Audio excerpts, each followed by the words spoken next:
Okay, hello and welcome to the Fantasy Map podcast, our second episode, and this time with our first guest, Scott Mayfield, also known as Scottsalot on Instagram. Scott, welcome and thank you for joining us.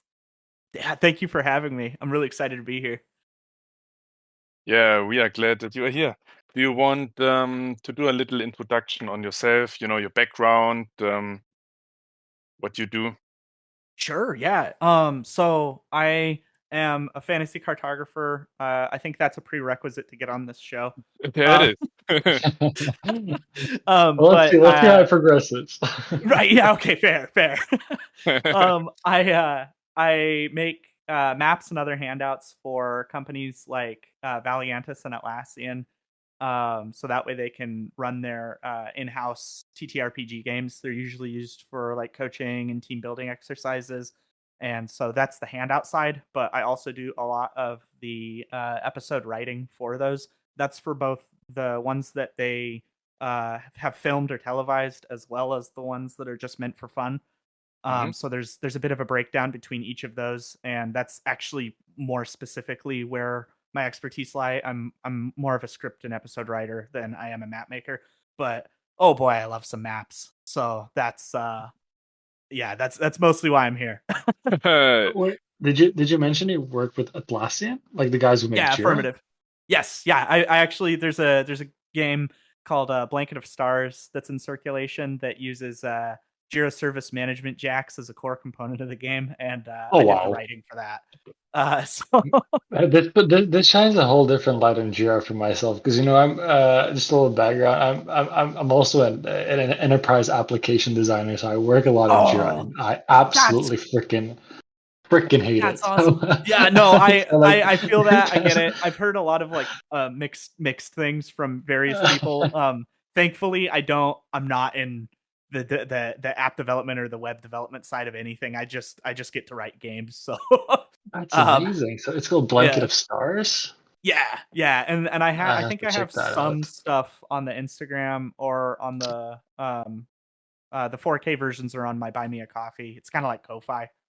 But yeah, there's some stuff that I've worked on there, or that I've posted there, and then Yeah. they have at least two, I think, of the episodes were streamed for promotional events, to my knowledge, and I made it to one of them. So I know they're That's out there. I just don't amazing. know. I don't know where specifically. Yeah, but that's great. That's actually so. How'd you get into this space? How'd you get to Oh, work with companies like Atlassian? so this is hopefully he's okay with it, but this is a massive shout out to Josh Salznick.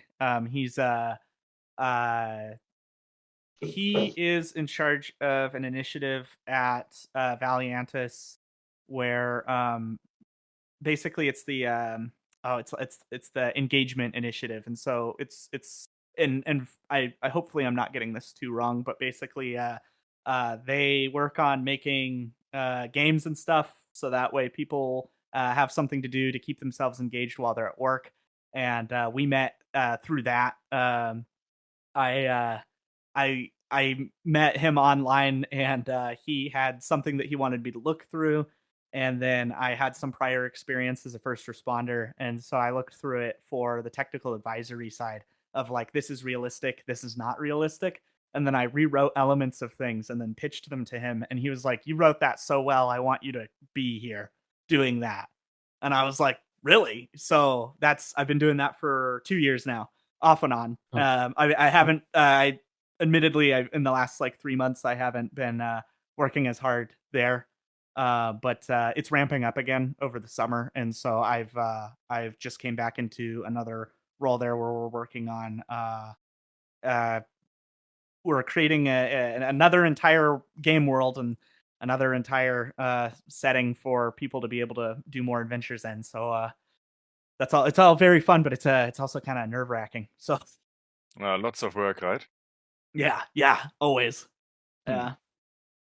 it feels like a heavy responsibility, sort of like you're in charge of that world where everyone's gonna supposed to be having fun. Right, yeah, and so like I've tried to, as best as I can. One of my guiding philosophies is to open it up as much as I can to get as much collaboration as possible from the participants. So like anybody who's intending to play should have some level of input, so that way they can really feel like the world is theirs. And so that's been something that I've been balancing against my writing, actually, is because if I get too far ahead, I'll forget all about that and I'll accidentally write, like 6 chapters on this very specific place, and then remember, oh wait a minute, I've got to consult these people first. And so that's that's Yeah. kind of yeah. But anyway, sorry, I that was a bit of a tangent. Hey, no problem. We appreciate you rambling. It's very interesting, actually. Cool, thank you. Yeah, I'll definitely be following up because I'm actually quite curious about how this whole game system works. So that sounds like to me that doesn't sound exactly like a classic kind of game. So and No, it's not. We have to modify it to shorten it because of the time schedules of people who are in an office setting. There's a lot to it. Yeah, you're absolutely right. you're basically telling But me, hey guys, don't work, play. That's amazing. Yeah, exactly. I think so. I think it's great. But yeah, so if there's any CEOs that listen to this podcast, you should adopt that philosophy. Let your people play. They'll want to keep working for you for longer. I'll definitely connect you to some. There we go. At least I'll try. Cool. That sounds good. Awesome. Now, Scott, do you want to tell us your origin story? What was the first inspiration for you to do maps, and your first map you did, and what got you into cartography? First map I did, I think, was when I was really young, and I was just getting into role-playing games. Like, I think technically by proxy, the first D&D game that I played was in 5th edition, because it was like right when it first came out, the people that I was playing with hated 4th edition so badly that they like sort of forced our hand and we ended up playing in 5th edition. But then after that, I started like pursuing rules light systems. So like I started going harder for like GURPS and like fate systems and stuff like that. And so the maps were kind of, originally I drew them on whiteboards, and they would be like town and city maps, like what I like doing. I think that's something that Leander and I both like a lot, are the town and city maps. Oh, totally. I personally shifted to mainly town maps right now. I'm of course I'm gonna do region and whatnot as well, because Yeah, it's those are also fun super too. fun. But right Yeah. now, I'm doing town maps right now, or mixing the two. The next map I'm doing is actually, it's the small fortified town, and there's a bit of landscape around it as well. So it's I mean, on the Volksgrad map, there's also landscape, but it's just the marshes, not so interesting. It's more like a frame for the picture itself, which is the city. But on my next map, there's a bit more countryside in it, Gotcha. Yeah, that sounds cool. It's definitely adaptable. You could have it be like either or, especially with your style. The Mm. not quite fully top down, but like isometric sort of My look. fake isometric It's perspective. fake. I love it. It's so much. It's better than true isometric, in my opinion. You think so? Oh, I think so. Yeah, I absolutely think so. It works. Somehow it shouldn't work, but it works, It and I works like well. going that way. Yeah, I'm glad you're rolling with it. Sometimes breaking the rules is the best way to go about stuff. Exactly. Yeah. But so I started on whiteboards, and then I moved over towards some digital systems. So like I've been using Wonderdraft, Inkarnate. I was telling Leander before we started the call that like I've logged somewhere near, if not over 2,000 hours now in Inkarnate. Holy And shit. A That's a true lot. map, yeah. true map veteran. Yeah, So, and even so, like even not doing them like by hand, even doing them digitally and Inkarnate will take me that couple month period. So like when I was listening in the pilot and I heard you guys say like that it's like like a process where it takes a couple months, and so like if it's like a good year, you can get 6 to 10 somewhere in that region. I was like, my goodness, that's so true. Even for if it's a digital program, it's so true. that's Totally. like, I mean, so you've logged 2,000 hours in like 2-year career, right? Yeah. Yeah, That's like maybe two and a half. 80. Maybe I'm two and a just half doing. years. Well, I'm just doing a calculation. That's like 83 like full on 24-hour days just logged into Incarnate. Yeah, yeah. No, it's ridiculous. Yeah, and You guys, if anyone from Incarnate is listening, give this guy a free subscription. yeah, no, really. I've been paying I have the annual one set up, but I really don't mind. I love supporting them. I feel like even if I cuz like they have these competitions on the Reddit and Uh-huh. and I feel like if you win, they gift you like I think it's a year of the Really? professional subscription. Yeah, that comes with the professional licensure and stuff and part of me is like even if I won, I'd still happily hand them money cuz It's like true that it's pretty reasonable. oh, it's very reasonable. Yeah, I think it's like 30, $35. I mean, it's not more than 40. I don't remember what it is. I haven't looked because it's an automated thing, but that's probably dangerous. But but Definitely, yeah. definitely not as much as paying for an for Creative Cloud. Right. Yeah, right. That's fair. So, but yeah, so I think that's pretty much the origin story. I came up in the way of TTRPGs and then I think the biggest thing that like actually helped me is that it's an aid for the writing. So even before it was meant to be a game, it was actually more from like the book slash episode side, where I was Hmm. like, oh, I want to write a series, but I need something visual in order to understand where Hmm. everything's taking place. And then that way I can have one screen that has a map on it, and then I can be talking about the characters and what they're up to. Even if it's a town map, it helps me so much. Um, but yeah, I think yeah, I can check the box as being yet another person that started because of gaming. I think a lot of people Yeah, it'll sound familiar to a lot of people anyway. yeah, I think so. And so you mentioned you're using a lot of Incarnate. Was it like a why is it that you choose and prefer Incarnate or software over drawing maps? Oh, What's your like? How do you approach that? so good news. I've been drawing again, and a lot of what I'm going to be releasing to Instagram in the next few weeks is going to be back to hand drawing. The Okay. reason Oh, why I cool. shifted over to using programs was I could use it left-handed or with my pinky, and I just shattered my right hand a while ago. Uh, Okay. and this was such a cool tool. At first I was like, "Oh, it's fun. I might use it as like a reference piece or something, so that way I can kind of continue to teach myself how to draw." Over time, but then when that hiccup happened, I was like, "Oh no, I might just use this as a crutch and depend on it for a little while." It got so fun. I was like, "I need to keep going. I want to keep going. This is so." To be clear, too, like I fell in love with it so much. I think Right. 50% of what I do is still just going to be Incarnate, likely because it's such a Amazing. fun system. Yeah, and I mean, why not? Your maps are very well done, and there's no need to change it up completely, If you go Yeah, because that could now, hurt some things. if you draw again, like 50-50 and sticking with your map brushes is probably the right thing to do. Yeah, that's fair. I actually, I think I sent Leander a spoiler last week for one that I've actually I Oh did yeah. true 50-50 where I did 50% of the map in Incarnate and then I hand drew the rest of it to create iconography and placards, and that Yeah, turned the out lenses, right? The yeah, lenses that's for right, the hand drawn. lenses. Yeah, yeah, yeah, yeah. And Nice. I think that turned out pretty well. It was this fun like it's like gritty landscape mixed with like comic book iconography. And Totally. actually, That I'm looks just gonna really cool. send it. I'm gonna send it in here so that way Yeah, folk can good see it idea. too. Yeah. Yeah, Quite interesting. that's Yeah. the way to go, combining these two. Yeah, Your previous knowledge with Incarnate and then certain elements you hand draw. Oh, I love that idea. Should yeah, me definitely keep too. doing that.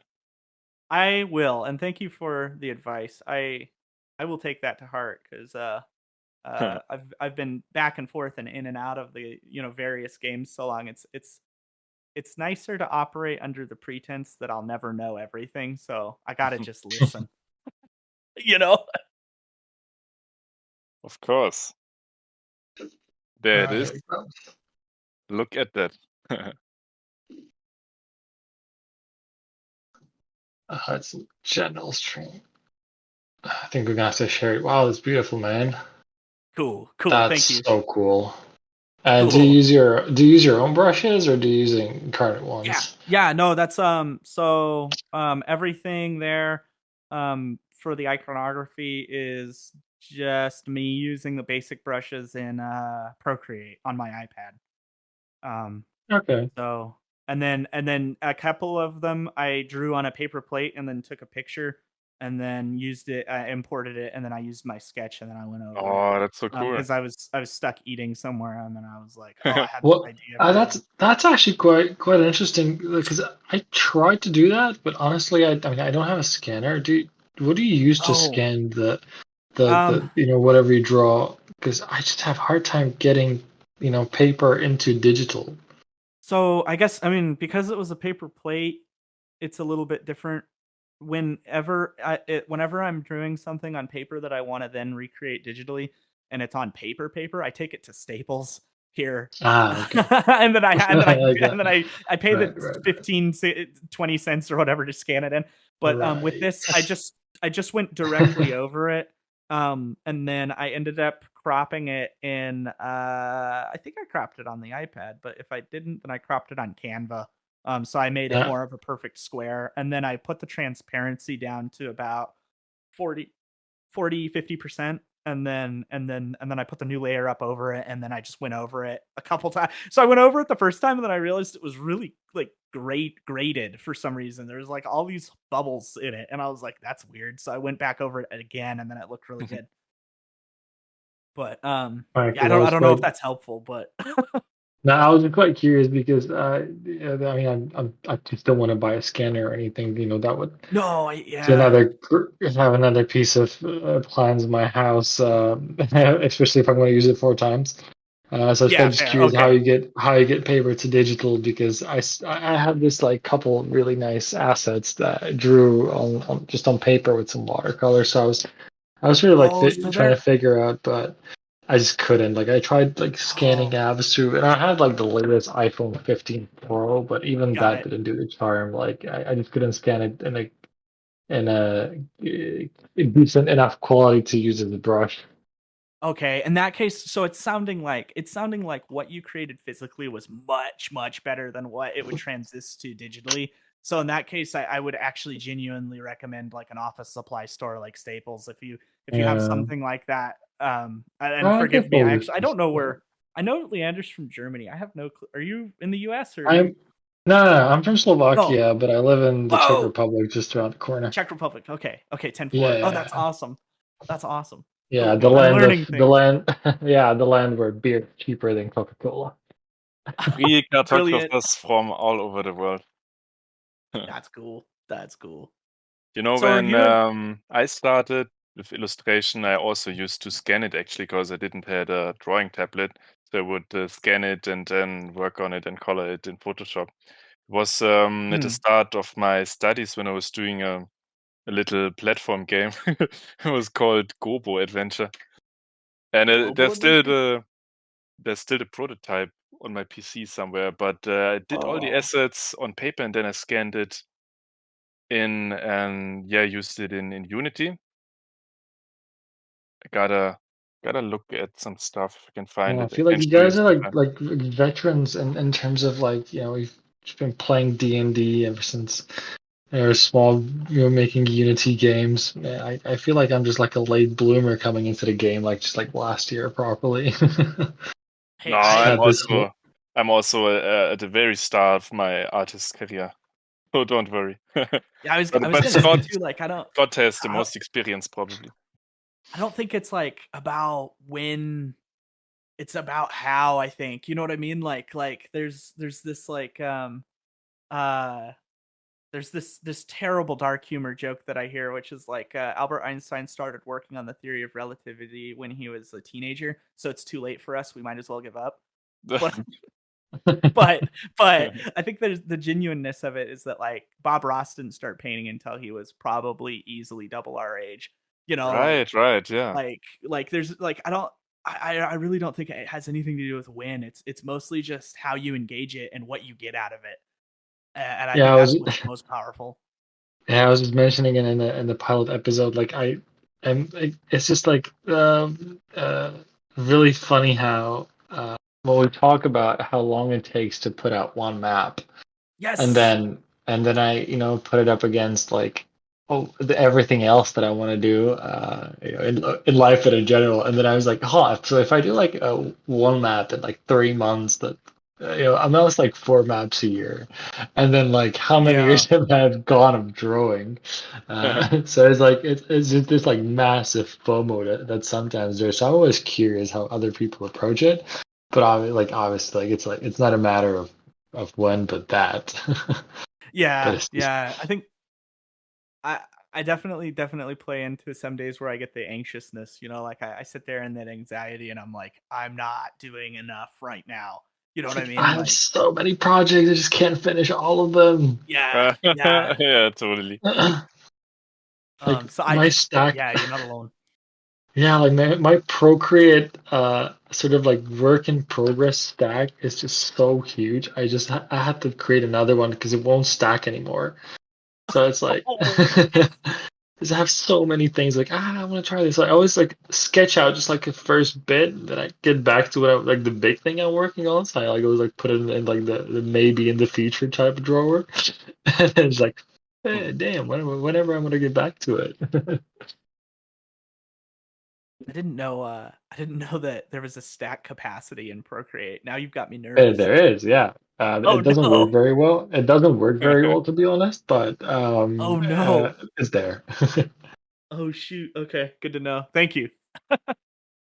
Maybe look at some tutorials because I never actually managed to rearrange and re sort of like move things around in stacks, but that's just my laziness of not being able to take one YouTube tutorial. But if you do, please let me know. If you do figure it out, please let me Yeah, know. okay, fair. Fair. We'll do. We'll advise. But Hmm. anyway, I think I think we took it taken a detour. No, that's not a problem. We go off the rails a little bit here and there. It's fun. But yeah, let's get back to talking maps. So, Scott, what matters most to you when creating maps? Where's your Uh focus? I think it's on Wow, that's such a profound question. Give me a second. Yeah, no problem. That's a really good question. Because Um every map maker that I know has this character oh, ristic about his or her maps. okay, I got it. I know how to articulate it now. The maps are always meant to be the visual representation of something that someone can get enjoyment from, whether it's a game or just looking at the maps themselves. Hmm. So my what I want the most out of the maps and the map making process is to provide anyone, an opportunity to be able to have something fun to do. I think that's it. Wow, Good, good did you answer. just come up with that? Because that sounded like that's so Scripted. well thought out. Yeah. I just needed the second to get in my head. I was like, it's there, but I feel like without the pause, I would have articulated that way Yeah, worse. you can see that he's doing writing, as a job. Yeah, Yeah, But right. fair, fair. Yeah. He's definitely been working on maps for some time. A hot minute. Just like such a profound thought. Do you mind if I ever use that as a quote in one of my blog Oh, posts? sure. Oh, sure. Yeah, absolutely. Thanks, man. Thanks. yeah, Yeah, it's so I got totally you. quote worthy. Cool. Thank you. So Um, how do you oh, approach it? Like how do you when you're creating a map, what's your thought process? Like how do you approach let's say you have a blank canvas, you have a project in mind, let's say personal of any type. How do you start? How do you go about it? What's your thinking? so because it's always meant to be service oriented, the way that I look at it is I try to grapple with what people might run into that would be really cool to have a visual representation for. So I come at it from a different angle, I think. Like I'm always looking at, even when it's a personal project, if it's a personal project, it's meant to be like thrown up on a big TV or sometimes put on a backer board, like a dry erase backer board, so that way people can mess with it.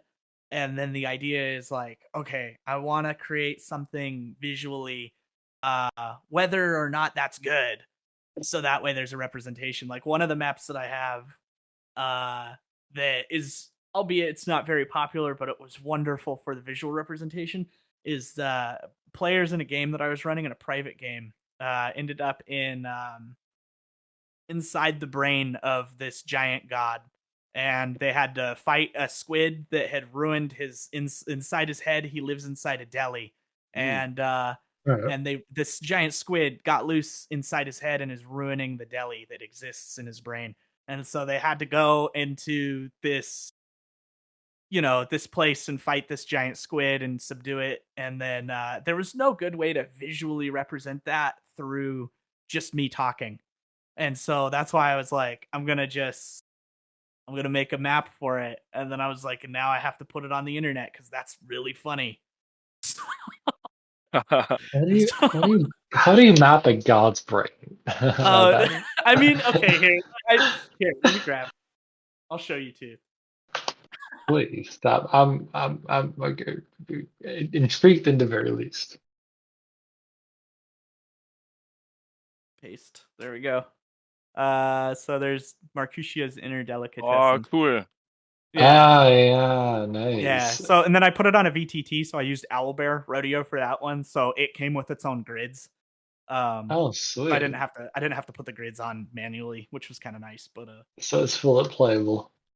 Yeah, exactly. So yeah, that was fun. But like that's kind of where I come from. That's like the angle is like what will serve what the best, if that makes sense.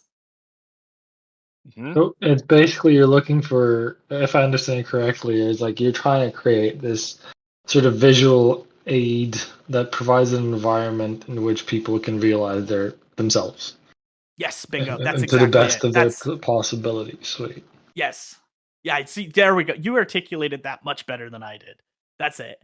That's exactly Thank it. you. Yeah. Thank you. I proud of myself for listening carefully. Kudos. About, for example, the typography, because typography is also a big element in the maps.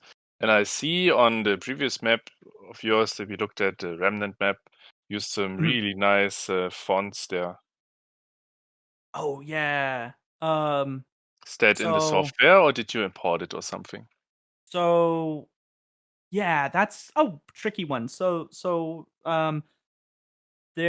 most of the fonts are a part of Inkarnate, but I don't like using them in Inkarnate because I can't align them with things that I hand drew well in that app.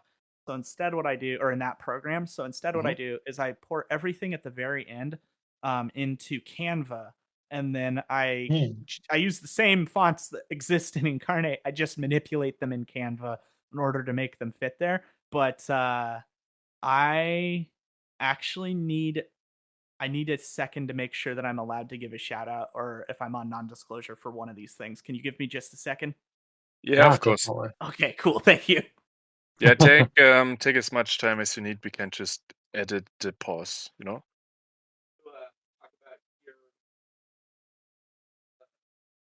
That's some high profile game. Checking for non-disclosures. Yeah. Okay, I got a green light. Perfect. So the person who did the banner, the banner fonts, that was all in house. So we developed those, and the Cogaseer one, and then I mean, just basically that banner in its entirety was made by Aaron Bytoff, who's the general studio editor. And I wasn't sure if I was allowed to name drop or talk about that, but we are totally good. Sweet.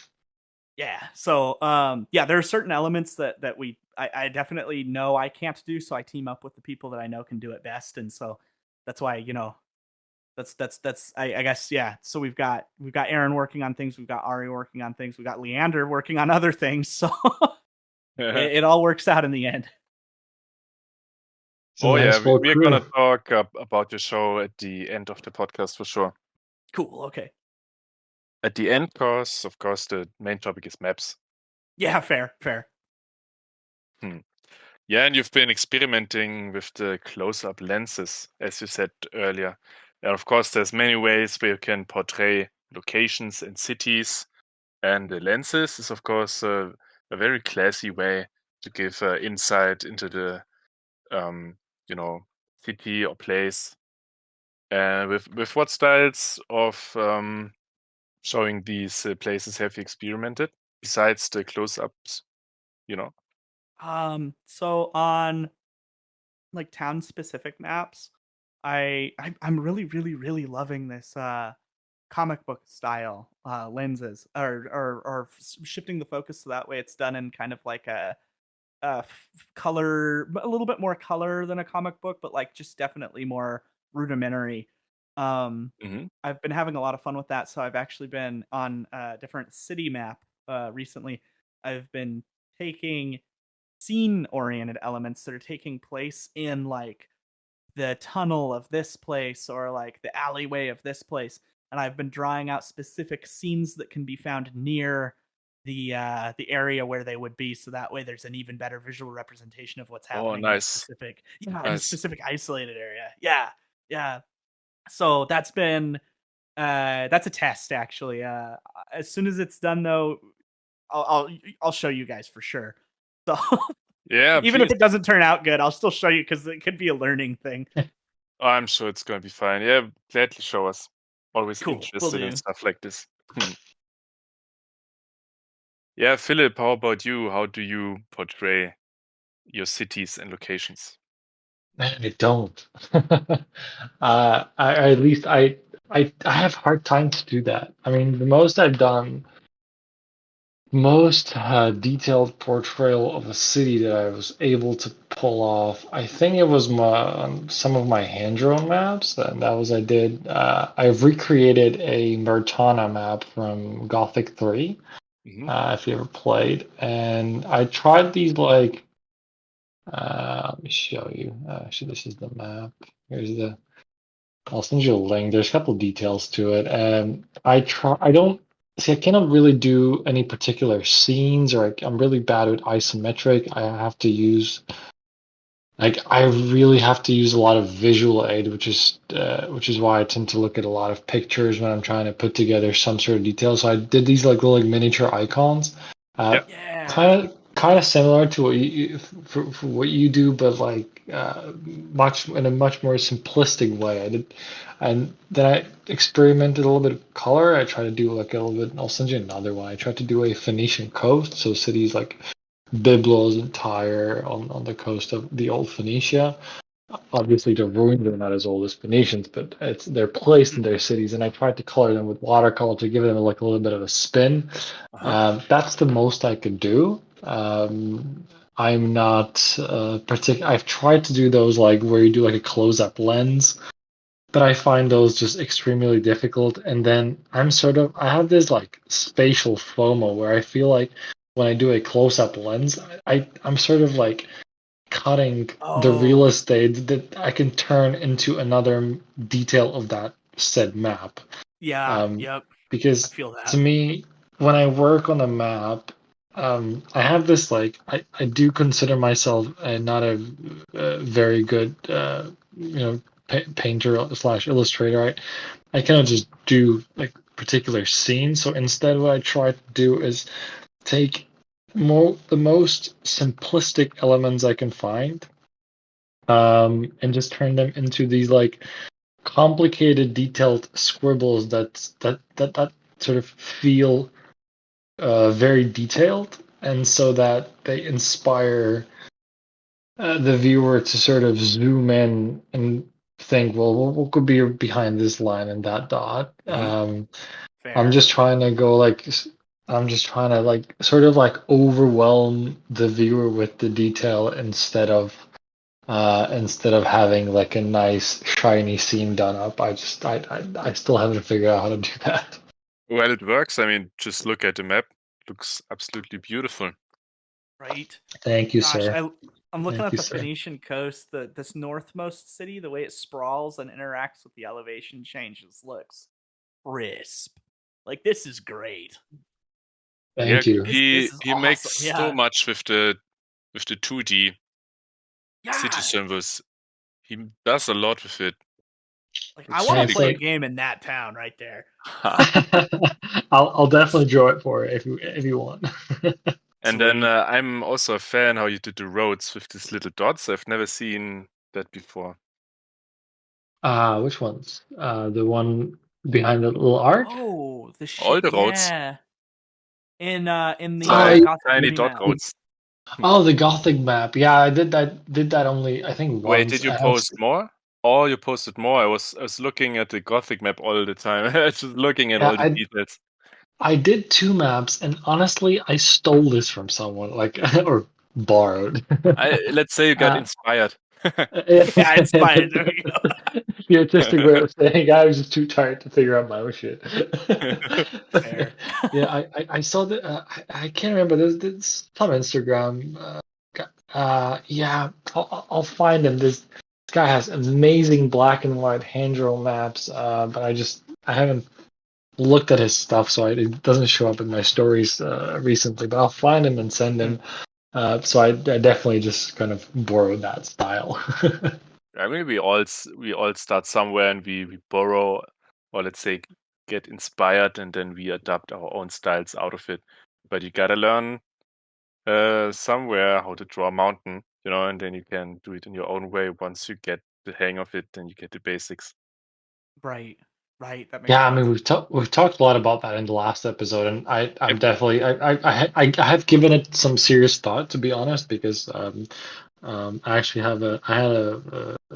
had some feedback from my girlfriend who'd been listening to me saying, it's like, hey, you're not all that bad, you can draw a thing or two. So I was giving it thought, especially to what you said about sort of experimenting with the stuff that's already out there and sort of creating it your own, and that is really true. Like that's precisely what I've been trying to do, and I again have come back to the idea that not only other artists, but also like I've just been sort of meddling around with AI, where I can just sort of create a lot of styles and sort of have them inspire me, and I usually do them in the set styles. Like if I want to do black and white, I'll just set up the Firefly to spit out like black and white ink stuff, and then I would do like a lot of them. So I'd sort of try like do a full scale of inspiration, maybe add in some artists that it's already managed to chew up. And I know a lot of problems. A lot of people might have problems with that. That's just what I do,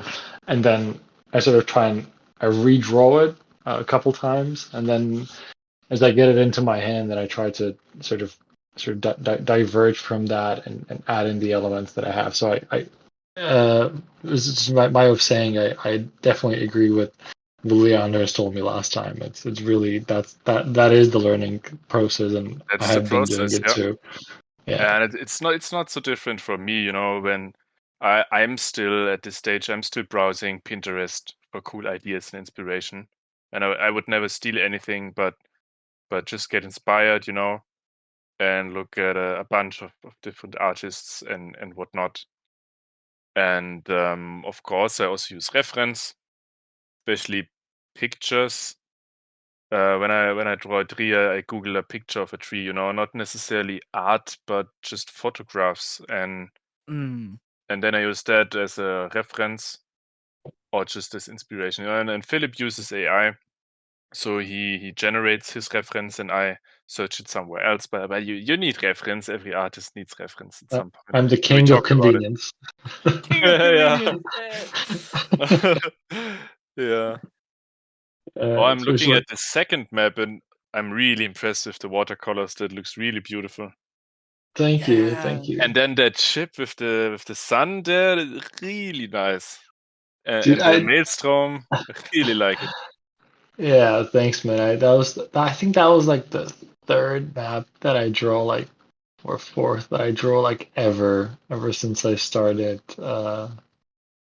my cartography journey last year. I mean, I've drawn maps back in the day when And we he were started doing only some D last and year. D. Now think what Philip's gonna do in a few years if this is like his beginner map. Hmm. Oh, here, you're way too nice, but I'm hoping it's only going to get better. Just keep going. Oh, I know. I'm really When in 10 excited. years, when in 10 years I do like another 10 maps. It's gonna take that long. And You'll be right there with the rest of us. me probably like 3 new maps, especially when I Right, do the right. Switch City maps.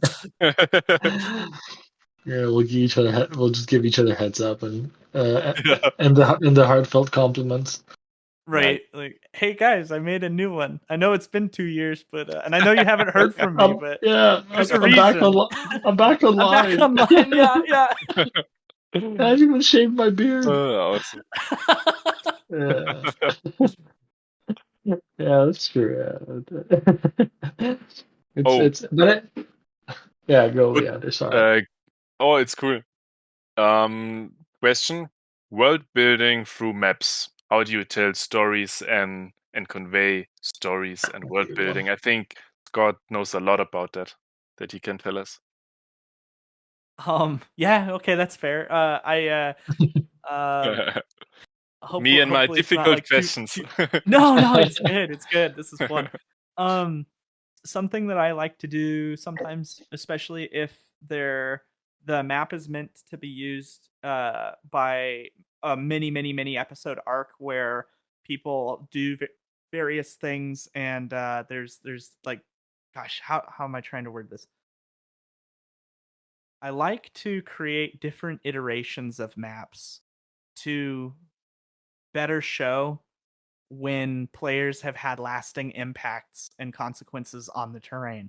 Ooh, nice. So there was a project that I was on a while ago where I made episode 1 map of a city. It's called Ruthfield for someone, and then as they played, apparently the inn burned down, and so I made them an episode 4 map after that happened, and it showed like the burn scar and like the damage done to the surrounding buildings and stuff as Mhm. just kind of an update to show like where the story had progressed. And I think that's a fun way of focusing on it. It's amazing. Um, That's almost as playing a video game where you just get everything yeah, updated in real time. yeah, Oh yeah. And man. so that's something that like usually when I partner with a client, whoever the client might be, I try to look at what future proofing we might be able to accomplish, so that way they have a really fun uh linear element to their story. Because I know a lot of TTRPG stuff is non-linear, but creating certain things where we can show cause and effect really brings it in for people and makes it more engaging. And so those visual references really help with that. Another one too that I'm constantly focusing on in the writing, and then I try to transcribe over to the uh, the visuals, like the maps and the handouts, is the human element. So like if NPCs are important to the party and they have certain things that they have, like say they control a manor that wasn't accounted for, it's just an empty building without a placard. If I know that that somewhere in the backstory or somewhere in there that they have taken an affinity towards that character, I will likely put some of the naming conventions for Mhm. just the placards on the map around that person, and that's a little nod to help create adaptive world building. Oh All wow. right, cool. That's amazing. And especially like I do love that part that you actually get to iterate your maps based on the world building from other people. Like Yeah, that's like oh man, I do not know how to express the because that's basically telling you, well, hey, here's you've created a world in which you basically brought alive, and then based on that aliveness and people and players actually interacting with it, you do get to reiterate that man. I love your job. That's it's fun. amazing. It's Like really fun. Yeah, yeah. definitely. So it's not like a one and done Mhm. thing either. It keeps there's two things to it. I think there's flow, And then I also think that there's humanity, and I just love both. Like there's always going to be something new to do tomorrow, so that's the flow. But then what we inject into it and the way that we let it be exciting for each other's lives is the humanity element. And I just watching those merge on a nearly daily basis is Hmm. it's rewarding. I like that. I'm Awesome. blown away. That I'm just utmost, and I'm just really jealous in a good Oh way man. though. We are both Yeah, jealous of fair, this fair. stuff. We've got to work on stuff together at some point. I think that'd be really fun. Man, We have I'd to. love to. If anything comes to mind, hit me up. I'm I definitely will. interested. Yeah, let's keep the door open because there's constantly lots of stuff that I mean. Leander can tell you. I mean, we started out talking about how to work Instagram and how do I lose weight, and then Oh yeah. I think that was part of our first conversations. Yeah, That's really funny. that's me. When I talk a lot with somebody, fitness is gonna pop up eventually. Fitness Yeah, I element. love that. so you're a fitness freak? Oh yeah, Oh, me? totally. No, I just needed help from Leander. I was hitting that point where after my injury, I had gained weight, and I was like, I don't feel so good, Leander. What do I do? So, He's like, And I think my tips actually draw worked. I maps, mean, lift weights. yeah, bingo. nice.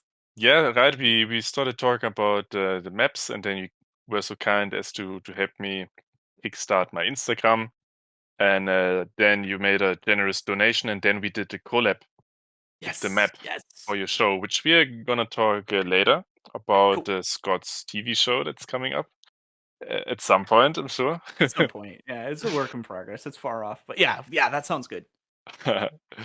Yeah, but let's still stick to the world building talk, or let's talk creative writing when it comes to your map. When you do a map, like let's say privately, Mhm. are you just illustrating something fun, or are you actually creating lore for the whole thing and also writing it down?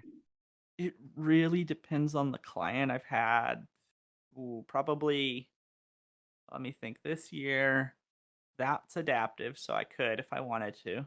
That one is definitely not. That one's definitely not. So, um, only about like 33% recently of the maps that I've worked on, I've been allowed to inject my own world building and lore concepts into. Most of the rest of them, recently, for private clients, just privately, have been uh, they come up with everything, even their names and naming conventions and stuff, and I just help them take it from a draft into Yeah, usually a digital right. map. So Makes sense because when you get a yeah, private map commission, there's a gigantic pile of lore already created. yeah, usually, and they're Yeah, already really excited about it. Something that I've noticed yeah. that I think I'm gonna say this as a tip for map makers who are who listen into this podcast and are wanting to score clients at some point or Oh yeah, find meaningful let's talk connections. about that. Yeah, Uh, I bet people would love to hear that from you. yeah, so here's the tip. I think a lot of map makers, fantasy cartographers that I've seen that have their own websites will have a thing saying like just talk about the map, like don't give me tons of stuff about the lore. I've seen that on 3 different ones, including one of them that was pretty high profile. Hmm. And I think that's fine, but I think that if you build a connection with somebody, especially if you're first starting out, leaving it open so that way that connection can be made will likely lead to a better relationship with better clients. Oh, Um, totally. where if you just engage with the cool stuff that they've written, you don't have to like all of it, or you don't even have to read all of it. But if you let them communicate certain elements of the stuff that they're passionate about, they might want to work with you more. And that's something that it's more on the psychology side, but it's kind of it's interesting, at least to me, to take a peek at. So Excellent tip. Yeah, yeah, excellent thank tip. you. I can confirm that because my very first commission. Shout out to Archie Bruce, Patrick from Archie Bruce. He commissioned my first map. It's the Moors Junction City map. Oh, And cool. yeah, you both know that map, right? Yeah. Yeah. And he gave me a lot of lore to work with, and I read all of it, and I took it to heart, and I illustrated it in the map really carefully. And I also was showing it to him all the time to make sure it's also his vision, And he also gave me a lot of creative freedom, and it's the city with this big river running through, and the heart of the city is this magic academy, That's basically the where the city was formed around. And one thing I love to do for my maps is create a coat of arms. And Yeah. yeah, I love that so much. I also have a super large old book here full of medieval coat of arms designs. Can you send me a reference? Hmm? Could you send me a reference, please? I'd love to have that. Oh, for I'm Morris gonna Junction, or? send it to both of you if you like. Oh, cool. Sweet. Okay. Thanks. The Yeah, book thank you. is it's so precious, so many cool designs, and it helps you make authentic coat of arms and so many ideas. But what I wanted to say, I took the lore of his city into account and created a coat of arms. Oh, that's with awesome. with Did he the even Really ask cause. for that? cool. No, he didn't ask for it, but I Oh, thought it's cool. sick. See? Yeah. And he really liked it, of course. And since there's the Magic Academy, I put like a hand on the coat of arms that's wielding a magic flame. And then I portrayed the river on the coat of arms. And I also researched what the colors in the coat of arms. I think that's also in the book. But you have meaning for different colors. So I also picked colors that would portray the values and characteristics of the city, if that makes sense. Yeah. And That the definitely amount makes of the amount of detail and just like this like really particular nitpicky work that goes into creating these assets is just it's for me this is mind-boggling because I mean to going as far as like the meaning of color and like a lot of Yeah. I know a lot of filmmakers even use that in order to like set scene and define mood.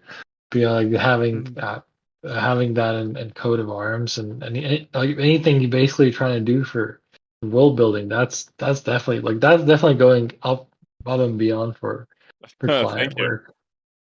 Yeah, and that ties into what Scott says, that if you really take the vision and lore to heart and portray it in the map, and the client feels as if you take him seriously and really try to portray what he envisions his map or city to be, then they're definitely going to be impressed and going to recommend you and whatnot. I suppose there are two aspects to that. Like one of them's like like connecting this to what Scott said about client work is that if you if you listen closely to what they have to say, especially about the lore and everything, that's the part of like that's the listening part. That's like the real the account management slash relationship management when it comes to clients. And I think it boils perfectly down to everyone wants to be heard. So if you give them the space to be heard and sort of explain what they have to say, they'll like you. You're highly likely to build a genuine connection, especially if you're actually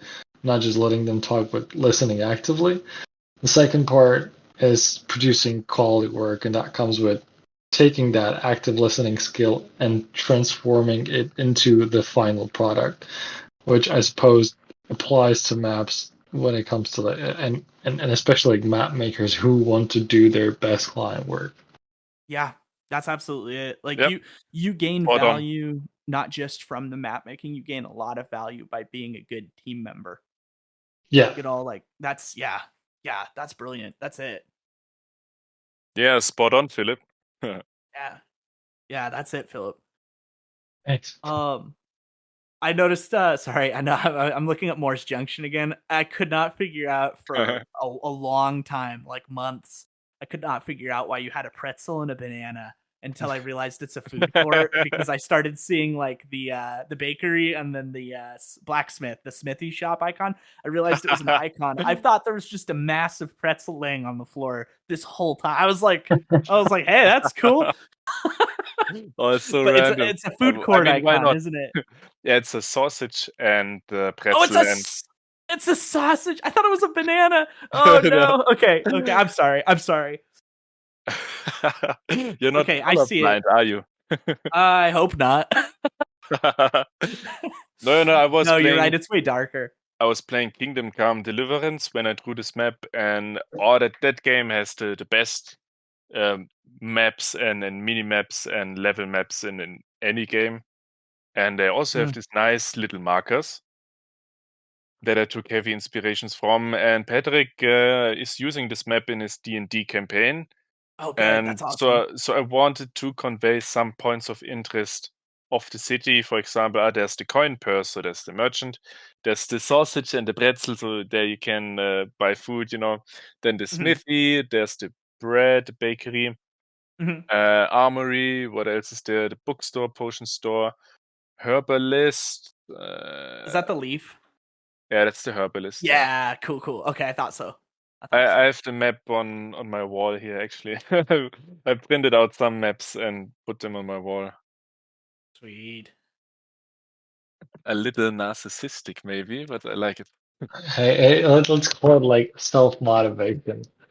Right. You have to It's spin worth it. this It's right. cool. It's cool. Well, I heard I don't play Kingdom Come Deliverance. I don't have the machine for it because I use MacBooks and not a very not the greatest ones.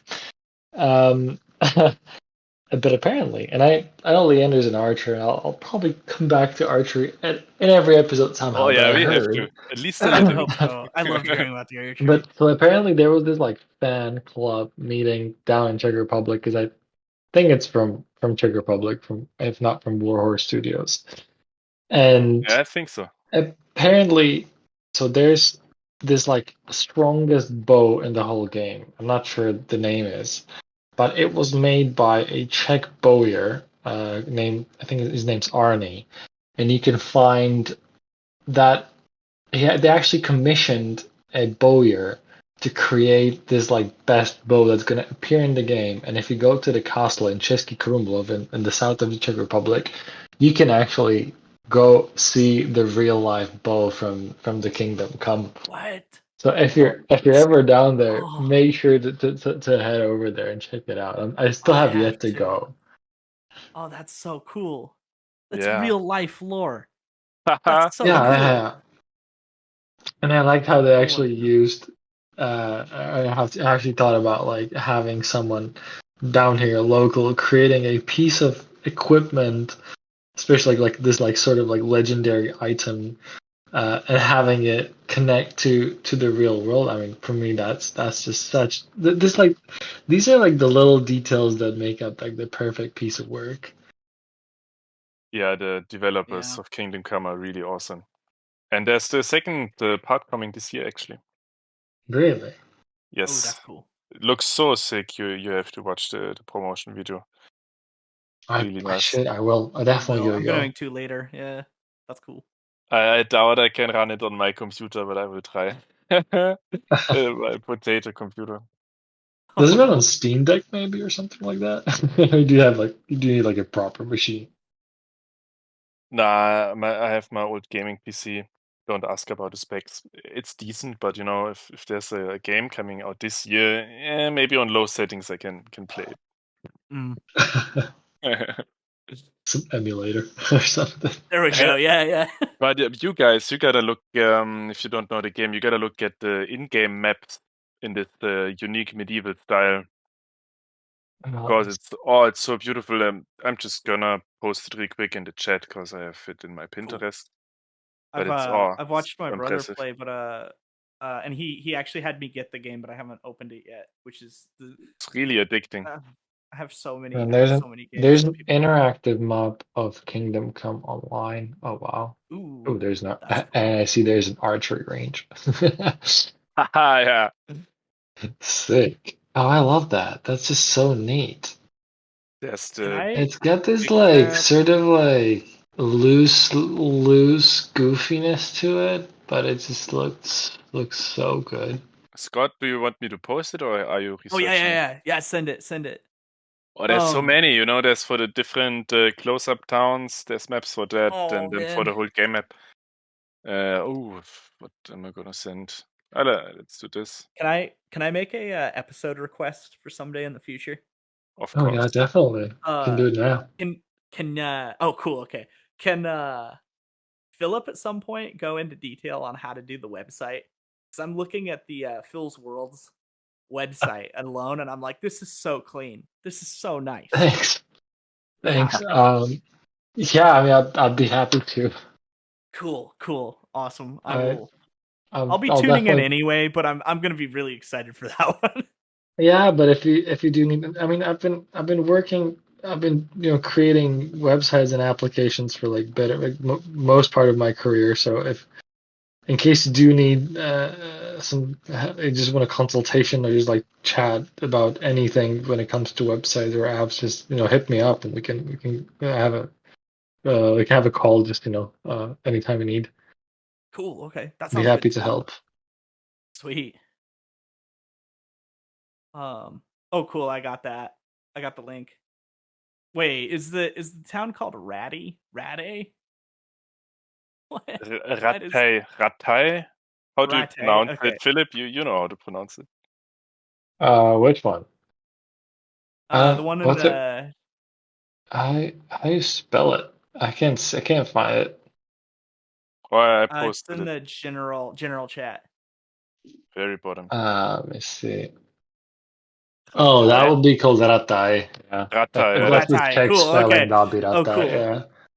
Okay. I Cool. think they might have been going for some like weird high fantasy neo medieval Got it. Okay. thing. Oh, but you guys, the whole map of the game is real, and you can actually visit this city, and it's a real city, and there's still remnants of the wall and the castle and stuff, and the I Really? think all of the Kingdom Come map is based on a real Bohemian countryside. Oh, it's literally Rattay. That sounds like that. Okay, so they actually based it off of. Yeah, I believe I might have been there. They Oh, have a that's nice cool. little. Ooh, okay. Yeah, I Yeah, played I the mean, game in German, and they also pronounce it Rattay. yeah, I mean, this thing is Cool. like an hour from Prague where I live, so I mean, I've been around. So if there are any spots that just don't like, I'm gonna dig more into this.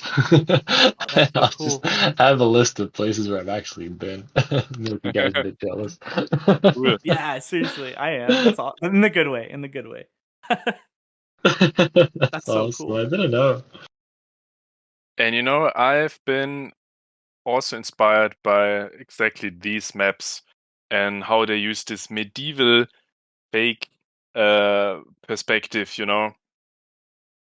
It's this kind of not real isometric perspective, but it Right. still looks really good, and that's also how my city maps kind of evolved. Because after Yeah, I but look at this, I thought, okay, I don't have to stick to a super realistic perspective. It's still gonna look good, and it's also sometimes more fun drawing more loose and playing with the perspective, because as you see here, you have parts that are kind of 2D-ish, and Mhm. then isometric, and yeah, it still looks interesting and well. What do you think? I noticed that your angle is lower on the building specifically. Like you Oh yeah. come lower in elevation and then you stack a lot more, which is really cool. This one, it's like I don't know. It feels like if they were doing an aerial photograph, the plane's way up higher. Is the vibe I'm getting. you know, Yeah, true. but like okay, that's cool. Okay, so and I'm just kind of gauging it too, because like that doing it at the elevation angle that you've done it at for so long has really mastered it too. I've noticed. So Mhm. like I feel like the position that you start the drawing from is really golden for the way that you develop it. Ooh, Like 10 out nice. of 10. Like it's yeah. Yeah? So but Oh, then I'm also like I'm also part of me is like I'm glad you didn't just copy the elevation angle from the way that it's no, portrayed in just the game inspired. too. Like it's so Yeah. good. Yeah. Yeah, you did a great job with the inspiration versus your own Thank you. creative content. Yeah. I was just Yeah. recently, what I'm thinking is like I've recently been sort of going through the Phantom Atlas. And if you've ever seen the book, it's just sort of this like a collection of uh, somewhat realistic or not realistic maps historically. So by the cartographers of the past would find things like El Dorado or Atlantis there. Oh, And cool. I've noticed And it's like like visual representations of how various cartographers of the past have seen that or have imagined those places. And I've noticed that a lot of these drawings of these maps, when they were a bit more detailed, they're really fiddled around with this like loose perspective. And I think that wasn't exactly on purpose. I think it might have just been because they didn't know how to better draw it. But it somehow added up this like different this really nice character to the overall feeling of the map. It's just like I feel like even if you think about it, a lot of people that like let's say I know how to draw buildings from top down, then I know how to do 2D sideways perspective for like sea monsters, and I do coastlines isometric. And then when you add all this up together, it creates this like weird cocktail. But at the same time, if you stick to the perspective for like every piece of element in your map, like your groupings of elements, it can add like this really interesting feeling to it. It just like sort of separates these elements from one another, so you can actually better spot them. And it's just adding this like sort of plasticity to it. I know what you mean. Yeah. I hadn't thought about it before, but you're absolutely right. Like Yeah. everything, like trees might turn out flatter than the mountains. Even like it could even be certain elements of the different nature aspects.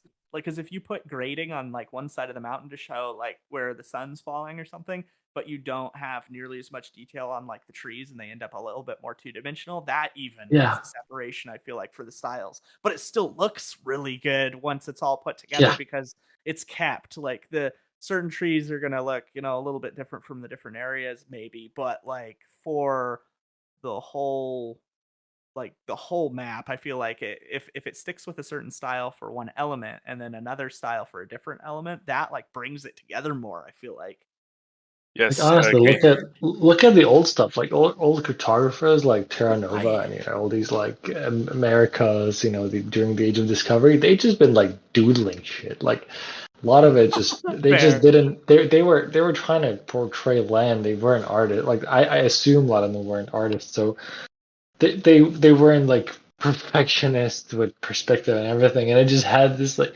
So I feel like, and especially because if there is like an generational heritage of how we perceive things, thanks to what our ancestors have perceived before, then doing it the way that our predecessors have, it's going to add up a certain level of authenticity to the map. So even if you're Yeah. working on fantasy stuff, it's gonna feel real because someone in the past has done it, and we've just been used to looking at it.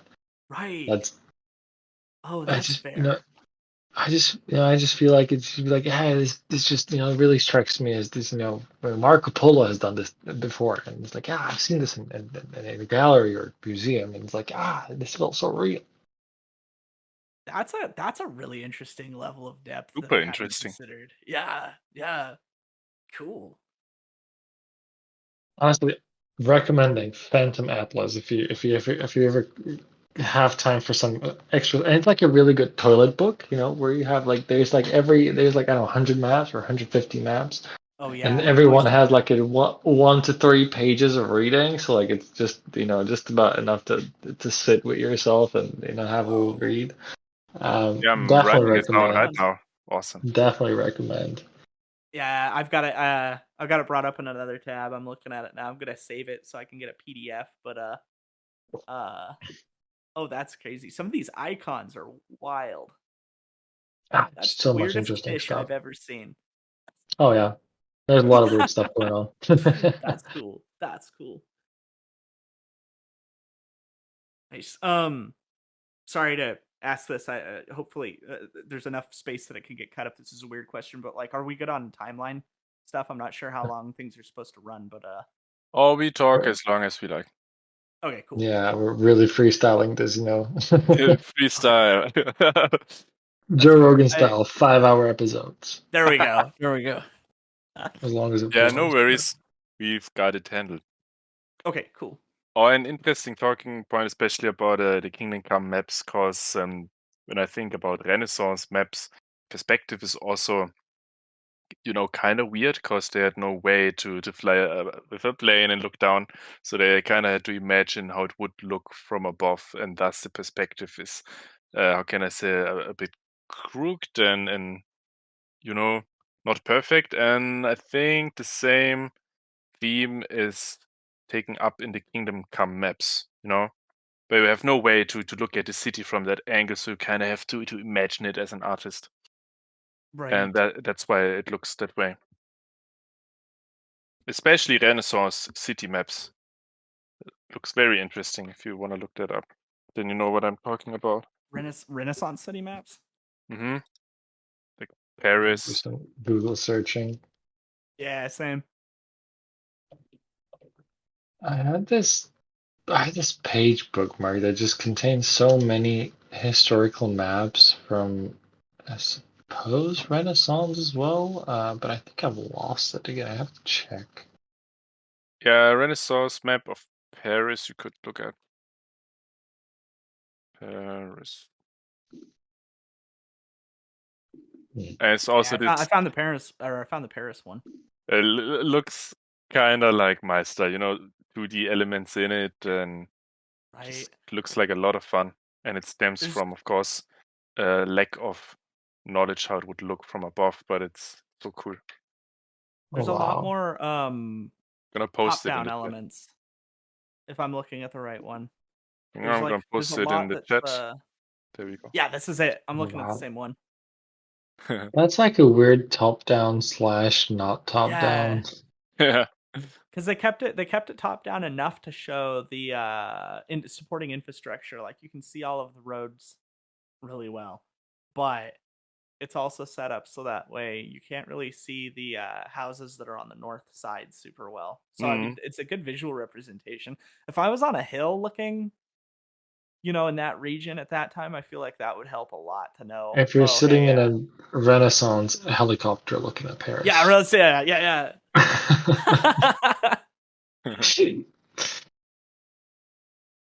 Yeah, it's kind of like they were looking from a hill and then tried to go further up in the imagination. Right. That was the vibe I got. That's cool. Oh, that's the whole thing. Oh yeah, check this out. It's apparently Rome. This is the part on the podcast where everybody goes super silent while they're staring at maps for minutes on end. Yeah, it's just. I think this is like such a particular. I feel like we should be like really posting all of this into the show notes because so that way we have some references or.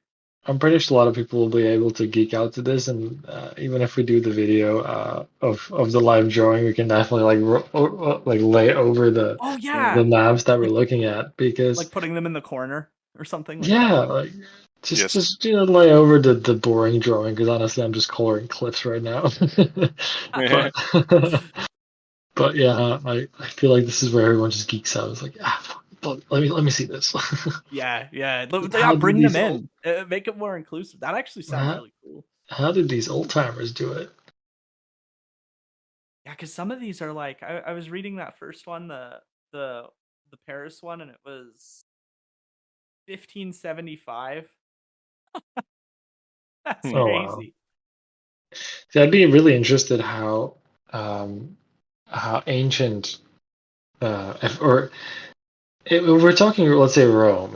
Rome has quite a bit of a history, dating back to pre-Christ times, all the way to BCEs and A's and D's. So I'd be wondering if, like, at that time, any visual representations of the landscape, if there were any at all, and if so, then in what form? Because I was recently commissioned by a friend of mine to create these maps of ancient Greece, Ionia, and Scythia, and you can only, you can do like your own style, like I did my own half vintage black and white simplistic style to sort of make it look like really old and sort of weathered. but Mm.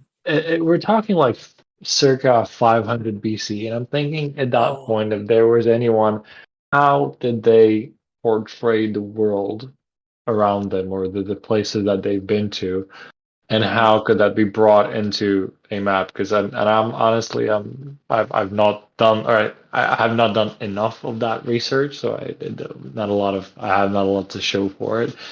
But I'd be really curious, and honestly, if there was anyone who has any experience with that, I'd be just like greatly appreciative if they could chip into the discussion, because I'd be really interested in how they could show like on like some old stone tablets or whatnot. I have no clue how that would work, but I just would love to know.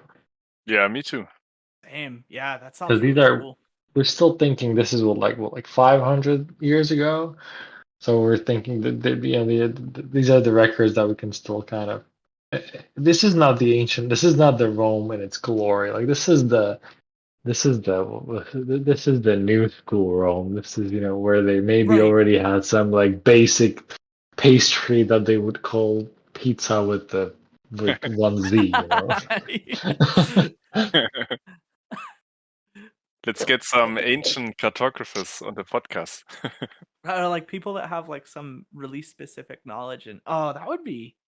I'm excited for that one. I'm excited for all of them. I don't know why I keep saying that. We're excited. You're excited. Good. It bounces off. Yeah, it helps, man. And I honestly like the enthusiasm, greatly appreciate the enthusiasm. I mean, we've just started doing this, and to be honest, I'm not being much a greatly outgoing person. Having people like you on the show really helps, because it helps with the flow to keep it going and keep it going well. I mean, I Good. feel like Okay, I'm it glad. helps Oh, with the Yeah. sorry. motivation, everything. Yeah. Yeah, fair. Yeah, I I told him that Scott is good to talk to, and we needed a guest who has lots of interesting things to say, but also whom you can talk to really well, Yeah, quite fair. a Thank you. propeller. Thank you. I appreciate that. I think a lot of it genuinely is the profession speaking, and like I'm pretty introverted actually. I'm kind of on autopilot right now. So speaking from profession, like, do you want to give us a little bit more of a gist of your Instagram, your business, and your overall what you're into these days, and what's out there for you in the let's say months or years to come? If Or yeah, I mean, should you know that, of course. yeah, exactly. I think a lot of I was talking to Leander about this a little bit earlier too. Is a lot of what I do, I wouldn't say necessarily is under threat of being replaced by automated work like AI or whatnot. I don't think that there's an immediate issue there. But if we want to look at this realistically, I think we should circle back in like 5 years and have the same conversation. Then is sort of what I said to him. Um, Mm. but Mm. that's one very specific thing that could be a problem or could maybe even not be a problem by then. So I don't really know. But as far as the forward trajectory for what I'm doing, I am still in the shocked that it's working out so well phase. I'm just happy with what's happened and where I'm at and what I'm able to contribute to, and the projects that I'm able to get contracts on have been really rewarding and fun. So if I can keep that up in the sense of like continuing to get fun things to work on with people, privately or for businesses, for companies, I'd be pretty happy. But yeah, that's just for the business side of this. I Yeah, I think no matter what though, I'm gonna keep doing it, even if there isn't a business implication. Like if I'm not doing this to sell or to get contracts or whatnot, I'm gonna keep making maps and writing. I've long time ago I settled from the idea that I want to get playable settings and I want to get games out. I want to get multimedia out, and I really just I want to develop as much as I can or help to develop as much as I can, because it's where my passion lies. That's That's great the to know. spirit. That's the spirit. Yeah, yeah. I think yeah, and it's that healthy dose of both because it's like okay. even if it doesn't work out, I still know what the excitement is. I still know where the drive is. So Hmm. that's nice. Yeah, it's the So same with us. Like, we are doing the podcast because we love fantasy maps, and we Good. like Good. to talk to people who do it and learn and do interesting discussions. And it's most of the motivation is pure passion and interest. So what Yeah. would be your as a okay, you're basically I suppose like in the by the measurement of the fantasy cartography community, I would say you're quite like a veteran slash pioneer in terms of you've built your style, your artistic style, your visual representation of the world you want to create, and you've been able to create, or you're being able to affect a lot of people, to have an impact by developing all these worlds and having a lot of people enjoy those worlds. So, as someone like that, what would be your one advice to aspiring cartographers out there? The Good one who question. doodle, the guy out there in his room, sending his doodles out to Reddit, hoping for the best to happen. Right. Okay. I get you. To kind of walk back just a little bit. Thank you for one. Thank you for describing me in that light. I think that's really kind of you. I think that there's so many people who have like one to answer this question maybe in an indirect way. There's so many people who pioneered before me that did so many great things. Like I'm just off the top of my head, I'm thinking like Dyson Logos and Mike Schley All and right. like JP Coover and like Hmm. all these Yeah. different people who like are way ahead of us even and Oh yeah. I think like light years. I feel like I'm like sometimes I'm like I don't know how to catch up. I don't think there is a catching up, but part of it is that's part of my advice. I think is that like in the TTRPG community, we're looking at Matt Mercer and Brendan Lee Mulligan, and in the map making community, we're looking at people like Mike Schley and people like JP Coover. But what I think my best advice that I can give to anyone who's aspiring is don't focus on how to become just like those people. Focus on how to become the best version of you that you can be proud of. Yes, I Oh, agree. that's beautiful. I think that applies to like many areas of life in general, Many not only for areas, map yeah. making. Yeah, I That's a agree. very But map making is such a technically derived skill. Like you have to spend, countless hours working on various different tools in order to exact what it is that's like only at the very beginning it's only living in your mind, and then getting it to a place where people can look at it. You're putting an element of yourself on the operating table, and I think that walking into that room with the idea that you have to be just like the greats can be discouraging if not damning.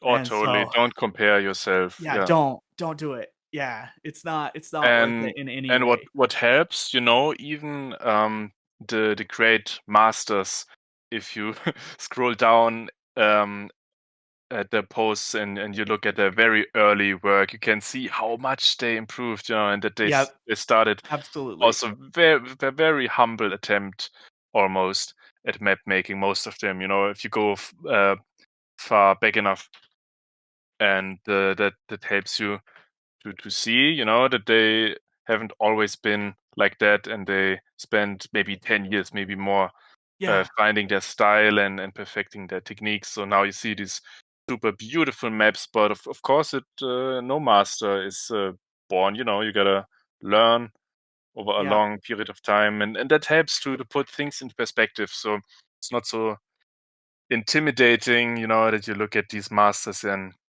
you think, oh, this is so good, I won't even try. No, no, no. You have to try, and you can become really good. But you have to try. And at the start, it's probably a bit shitty, and you have to try hey, out yeah. and copy and whatnot. But then you find your style, and it can become really beautiful. Just compare the first works and sketches of these masters, and then compare them to the maps they are doing today, and you will see how it goes.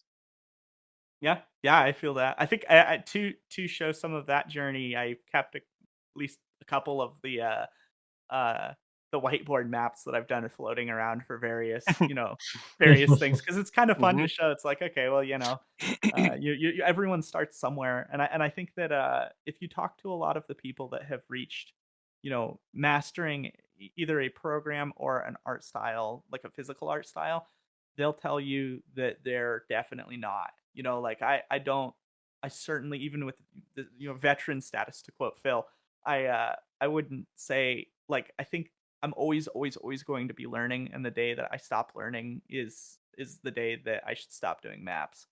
Yeah. Right, right, Like yeah. that's and that's not even covering, like, there's an element where you don't want to become too arrogant, but there's also an element where it's like, if you really have truly reached the point where that's the way that you feel about it, then you would likely be served with some time off anyway. Because you might not be feeling well, and then Yeah. you can Like hit the ground running again once you're better. So, and the I've fantasy in hit that that before with Buddha just writing. meditating somewhere. Yeah. There we go. Yeah, right. So, uh, um, yeah, and depending on where that's coming from, it could be coming from a place of just being burnt out or frustration or what have you. But I've seen a lot of people come and go off of Instagram specifically for map making, and it's like checking in with people over time to make sure that they're doing good and that they're still there. I've been doing this in the Instagram community since the Oh, day I that's kind. started. Yeah, Oh, And that's it's kind. that's so how we nice. met. That's how we met. Like, I just found your stuff, commented on one of them, and then started private messaging you to make sure you're doing well, and then check in with you every once in a while. And so that's definitely how our relationship has gone. That's the way I've got probably 10 to 12 people left nowadays of the. I mean, I've talked to hundreds of people on here, and a lot of them come and go. Yeah, Well, it's you just were so you were nice of you, man. definitely That's Scott was like definitely one, if not the biggest motivation. For example, at the start, and then I went into how do you say it, a rut. Was not Mm. going so well, and life was a bit difficult. And then he donated that money to me and basically said, it's kind of rough for cartographers right now. Keep going. Love your stuff." And that motivated me so much. You don't know how much that motivated me, Scott. Oh, I'm glad. I'm you're glad it did. And yeah, you you're like gotta. the cartographer's therapist, man. That's just such a that's such a nice that's so nice you do that. I mean, Yeah. I mean, I I try. I think think. Oh, I'm sorry. I yeah. didn't mean to interrupt. Yeah, that's fine. Like I said the most important part anyway. Well, thank you. I appreciate that. I think everyone needs a buddy, and this is a very very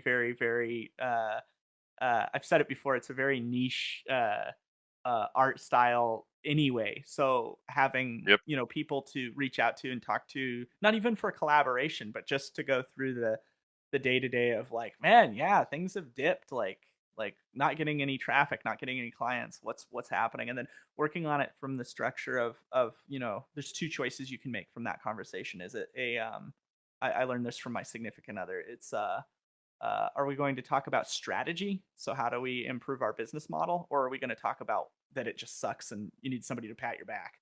You know what I mean? Hmm. And Yeah, so both is great a lot of the time. you yeah. I know? mean, they're both incredibly valid. I mean, sometimes you just need that, Yeah. that weeping willow where you just sit, and Yeah. spill it, and then you sleep it off and fight another day. Yep. Bingo. That's it. Yeah. Uh, That's beautiful, man. Just like just checking up with random, basically to you, random people. That's very, very noble thing to do. I think And what Scott just said, I see a lot of cartographers that are kind of new, and they show so much potential, and then mhm. the posts start getting less and less, and you kind of sense, yeah, I don't know what's going on in their lives, but maybe it's also that the motivation is lacking, and yeah, then some profiles just die out, and you can see such an amazing potential in the maps. It's just so sad, so awesome that you kind of encourage these people. Yeah. Sorry, I grabbed an Instagram tab and I opened up another person that I haven't talked to in a while, and I just discovered that they haven't made a post since July of. Oh, that's exactly a year now. July of last year. So dang. What's them Okay, out? sorry. They might just need your support. Yeah, maybe I'm gonna reach back out to them. You know what? I'm gonna just for the sake of it, I'm actually gonna do that as well. Tomorrow I'm gonna set up time, go through my favorite artists and some of them been acting on primary confidence because that's just so nice. I never actually even thought about it, but it's so cool. It's cool. It's Thanks for um inspiring. Yeah, of course. I have this thing that I say a lot. I know it's kind of gimmicky, but like a lot of the time when I address people at the beginning of the posts, I say like, "Hey, friends," like, "Hey, I always refer to everybody that's coming in through the feed there as like friends," and I try as hard as I can to actually make that legit because there's, I mean, it's like I said, it's a small band, so Yeah, to Yep, a certain degree, it's good when we stick together. totally. Cartographer's taking over the world. Yeah, there we go. I want to see it. Literally, literally. Yeah. If it's up to us to draw, of course. Drawing over the world. Yeah, that's exactly. And one person that also helped me a lot with especially my profile was actually Josh from Map Effects, and he also said Oh, that you gotta be in it for the long run, because he said he saw a lot of cartographers come and go, and those who stick with it over like years are the ones who actually turn it into a business and yeah, get commissions. And it just takes time. You gotta stick with it, Yeah, and he helped me with the layout of my Instagram page. Yeah, so shout out to him. Everybody knows Map Effects. yeah, yeah. So He was he actually. really helped me. I wasn't sure if there was gonna be like the only thing I have written on my notepad for what I'm supposed to talk about because I wasn't sure what to talk about for things was if I was supposed to talk about like where I get the best inspiration from. I had Josh Stollertz from Map Effects, and then I had Yeah, John Stewart, and the rest that I already listed. But he was the one that Uh, slipped for the first yeah, month everybody or looked so. at the tutorials. everybody Everybody, know. yeah, Everybody. Yeah, everybody yeah. knows how force them how to Yeah. draw. Like If that's it just wasn't, such a That's oh so sorry, iconic though, like what he's yeah, done Super with iconic. like the 4-step tutorials. I the simplistic, like really not simplistic, simple but to the point explanations of how to make your maps better, man. I think everyone in our community knows that. Like that's just so uh, good. So I've nice. made at least 3 maps on Procreate that have used a lot of his stamps from the stamp packs that you can buy off his Right. website. I Hmm. love it so Ah, much. It's such a good tool for, especially like if you're not quite fully like I think it's like a great placeholder for if you're working on your own, so that way you can build your own confidence. Because that was like a while ago now. That was before I started working on more of my own and then different programs. I will continue to use those stamp packs too. By the way, Yeah, like they're they're really good. so good. right. Like, and then there's an edge to it too because instead of focusing on, it becomes more program oriented, like Inkarnate. So instead of focusing on exactly how to get the strokes correct for um, creating the different lines for like mountain ranges and trees and stuff like that. Instead, you end up in the program mindset where you have to make sure your layers are accurate and things aren't clashing and you're using Yeah, an eraser true. more and then you're doing shading more and so on and so forth. So that it brings it's like a whole different version of the game and I really love it for that too. Uh so I yeah, for what that's worth, I think I've definitely been directly helped by Josh's work as well. Yeah, I looked at a lot of tutorials and at the start copied the mountains to learn how to draw mountains and Uh, stuff in Yeah, 3D Max. yeah, those mountains, I think we've all done that. yep, Yeah, same, yep. yeah, totally. I think this You last know, episode, I was literally talking about stealing the styles of maps, and I was actually referencing Josh's. Yeah. yeah, I think, of course, inspired by map effects that I'm gonna do map brushes myself at some point for sure. Oh, that's cool. I I've been thinking about turning dedicated asset stamps into usable stamps on different programs, but not Oh, brushes. cool. So just like placer stamps for like Like so it multiplicates like a like trees or something. yeah, I was actually because I feel like a lot of people do trees. I was gonna focus on really specific structures, anatomy. So like Hmm. I was gonna move from like I had to make a lot of Eastern Asian villages for a client recently, Hmm. and then I had to make uh, South American buildings as well for that same client recently. And they allowed me to keep the assets that I created for that. And I was like, I bet That's there's sweet. people that want to use these as like a stamp thing for like programs like Inkarnate. And I was like, Oh, I wow. vectored them down so you could actually use them in that program. So I've been thinking about releasing them, but I'm not sure. There's a couple boxes I have to check first. One of them is kind of like the morality thing too, because I'm like I have to make sure that it's like in good spirit for the way that I'm releasing it. So I think I wouldn't charge money for it. And the reason why I'm coming from that is like I don't come from an Eastern Asian culture, and so like Hmm. I don't think it would feel right to like have a price tag on it. I'd rather have it be community open source or something. Oh, that's That would be the generous way that then. it would feel. That's Yeah, so nice. that's the way that I would feel the best about engaging in that. But I have to find a I have to find a good way to set it up first. So, See, and that mindset is why Scott has success, cause he's giving. All right. Before he's thinking, oh, how can I make money? He's first of all giving and providing value, and that's yeah, the way to go. I think so. That's so nice. I think it's a good starting point for anyone. So that's another bit of advice to touch down on is like if you're you get a lot back the more you give for a community like this. As long as it's community oriented. If you're just All right. giving into the void, no one's going to know who you are and you won't build a repertoire. So you've got to do a bit of both. You got to talk to people and give. Hmm. Yeah, exactly. Yeah. We've Yeah, got within the talking moderation. part. Don't burn We yourself out. definitely got the talking part covered.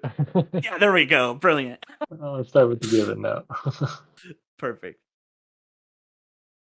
Now, we've been talking for a long time. This has been Yeah. really going well. Let's talk your show, Kram, before we wrap it up. Okay, that sounds good. So I don't know what to say. It's a long-term project that I think it's something that we might have to touch base on as it progresses because right now we've got characters and we've got backgrounds, but we don't have a lot for the animation. And then we have the first 3 episodes written, and then we have the starter for the it's supposed to be a mini series, so it's supposed to only be 10 episodes. Um, but yeah, so we have the season outline, we have the tracks. I want to see who fills the vocal roles to determine more of how to flesh out the independent character stories specifically. And so that's been kind of so anyway, I'm sorry. I'm just kind of rambling now. No, But keep going. It's good. It's cool. okay. Okay, cool. So we're working on a show that follows it's a cartoon for like I wouldn't say it's family friendly, but it's like it's framed as a cartoon, and it's following the misadventures of an evildoer who's so bad at doing evil that they inevitably end up doing good for the community and their surroundings. That And just his name is that Kram. that's so very in line with how you to me it seems anyway that it's so in line with like not with how you are or how you think, but like you do all these nice things, so you manage to do a show about someone who's doing evil and Evil it's and then actually doing good doing with it. good. Yeah. You Yeah. you ultimately you're like the faithful good person, character. Right. I think part of certain elements of the writing I can't get too spoilery about like later elements of things because it Of has it course, has a yeah. bit of a real world element to it that I think will be really fun to explore. That's how I'm going to say that. But for some of Yeah. the character writing, yeah, I feel it. I think I might borrow a bit, but hopefully there's enough diversity that it's a fun watch once it's ready. So Man, I'm looking forward to it. cool. And Leander works on it. He's yeah, doing all of I'm the the background artist. yep. Oh, So sweet. far. so far he's the background artist. I have a funny feeling that he's going to end up helping with other elements of the art department as it progresses. Totally. That's super yeah, cool. I have a feeling like because as long as we can keep the workflow going, I think that'd be really sweet. And then I have voice actors queued for the pilot, and I have the script done for the pilot, and I really the one thing that I'm trying to figure out at this point is partitioning time so that way I have enough time to save enough money so that way I can get somebody who has uh a knack for animation in a way that like helps with the forward progress of the show to bring it to at least the pilot. All And right. then that way we have something to speak for. The big one for me is like I don't I just I'm breaking it down into these bite-sized chunks to make it affordable enough so that way I can make sure everybody's doing well who's Right. working on the project so far because I don't like not paying artists. Yeah, as a part artist, yeah, I can definitely get behind that idea. Right, right. I mean, we may be a little bit biased. I mean, it's a whole podcast filled with artists, but and writers, Indeed. uh, I think the notion should stay there. I want to just kind of see how it plays out. I don't actually even have an end of year goal because I'm not sure when certain things will be complete. Um, that's how far out in advance this is, but it Right. will have progress consistently. It just might be at a snail's pace. So for the few people that I know that are really excited about this project, just keep holding out. Unless if you know somebody who's super excited to animate, and then wait to bill me. but so if you know anybody who wants to operate under that condition, that's fine. But like obviously, I would never feel comfortable asking blanketed. You know what I mean? Like, hey, can you do that? That feels a bit pointed. And Do as a sneak it for peek, exposure. Right, right. oh no, so bad. Right. But yeah, as a sneak peek, our dear viewers can look at the Kram map that I did for Scott. Yes. It's on my profile, Tree Painter on Instagram, and on Scott's profile, Scott's a lot on Yeah, Instagram. it's on both of them. Yeah, it's a joint post, I think. Yep. Cool. And then Yeah. also if you want to include if you're doing a visual version of this show and you want to include a couple of the backgrounds that you've made so far, you're more than welcome to do that. I mean, just like that's up to you guys, of course. But if you wanted to put a Right. couple in, that's totally fine. If you wanted to show more Thank of you. that, Yeah. because it's on the illustrative side, and I think it's really important. So I've been That was showing a little bit of the backgrounds in my Instagram story. yeah, good. Oh, I'm glad. I'm so sorry I haven't been on Instagram as much Oh, it's cool, lately. but I 'Cause, remember I I'm even asked you if I can do that. yeah, Close enough. and it's all good. So I'm glad you But have. I'm really glad you have. So I would have liked them more if I had seen them, but yeah, sorry. at some point when the show gets going and you do probably gonna do an Instagram, then I can promote it more, of course. yeah, that sounds good. Yeah. Because Yeah, right that now it's definitely sounds good. there's nowhere for people to go. You know, I'm just saying I'm doing this for a Yeah. show. You know, The intent also to be clear, for anybody who's interested or listening is I would like for the entirety of the miniseries as well as just the pilot to be put like straight to YouTube. hmm I just I hate paywalls so much. so, so the idea is just I want to create something fun with people and make sure that they're treated well in the process, and then we put something cool out on the internet for that's the people to watch. spirit. And then That's the you're gonna spirit. do Yeah. so nice. a fundraiser and gonna fund the whole season. Hopefully, yes. That's and then as soon as we have enough going for that to be a possibility, I want to beat more with you, Leander, so we could kind of talk shop on some Awesome. stratagem for yeah. I think it would be smart. I So wanna help as much as possible because I like the project. cool, thank you. That Not means the just world not to me. just So backgrounds, but yeah, if you need help with other aspects, the fundraising, and yeah, I'm yeah, open to it. absolutely, absolutely. That sounds great. Nice. Um, but yeah, so I I wish I had thought of like questions to ask you guys. I was like so focused on like I want to answer questions correctly so that way I don't make a dunce of myself. No, it's That I completely forgot to. fine. You know, Okay. we had our first episode where we talked about our work, and now you're in the spotlight, so it's fine. Okay. Cool. Thank you. Indeed. This is your time and a safe space for a professional freestyle. So whatever, Yeah. Thank you. just say whatever you need to say, and the best part is we're not live. So worst case, you come back to us saying, guys, I can't say this, or Right. I said Yeah. this. I was under the I've influence of the stage fright. Please delete it. We can't. right. Okay, that's fair. That's fair. I've been there before for flubs online specifically because like I've had like some of these before that have been like a little bit more scripted, and like there have been bloopers I think that are actually out on the internet now.